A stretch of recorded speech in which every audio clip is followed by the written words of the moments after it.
Welcome to screen time with Dinesh. இன்னைக்கு என்ன படம் நம்ம ரிவ்யூ பார்க்க போறோம்னு பார்த்தீங்கன்னா, இங்கே நான் தான் கிங். இந்த படத்தில் வந்து பார்த்தீங்கன்னா சந்தானம் நடிச்சிருக்காரு, ஆனந்த் நாராயணன் டைரக்ட் பண்ணியிருக்காரு, டி1 மியூசிக் பண்ணியிருப்பாங்க, பிரியா என்றவங்க ஹீரோயின் நடிச்சிருப்பாங்க. அப்புறம் தம்பி ராமையா, பாலசரவணன், விவேக் பிரசன்னா இவங்களாம் வந்து நடிச்சிருப்பாங்க. இந்த படம் வந்து சிம்பிளாக ஆன்லைன் ஸ்டோரி அப்படின்னு பார்த்தீங்கன்னா, சந்தானம் வந்து பார்த்தீங்கன்னா அப்பா அம்மா கிடையாது. அவர் வந்து ரொம்ப நாள் கல்யாணம் ஆகாம இருப்பார். அவர் வந்து 25 லட்ச ரூபா அவர் ஃப்ரெண்டு விவேக் பிரசன்னா கிட்ட கடன் வாங்கி ஒரு அப்பார்ட்மெண்ட் வாங்கியிருக்காரு.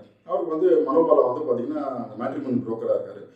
ஒரு ஜமீன்தார் பொண்ணு இருக்குன்னு சொல்லி கூட்டிட்டு போய் தம்பி ராமையா வந்து காட்டுறா. ஒரு பொண்ணை வந்து இவர் கல்யாணம் பண்ணுறாரு. அங்கே போய் பார்த்தா ஒரு பெரிய ஏமாற்றம் இருக்கும். அது என்ன ஏமாற்றம்ன்றது நீங்கள் படம் பார்த்து தெரிஞ்சுங்க.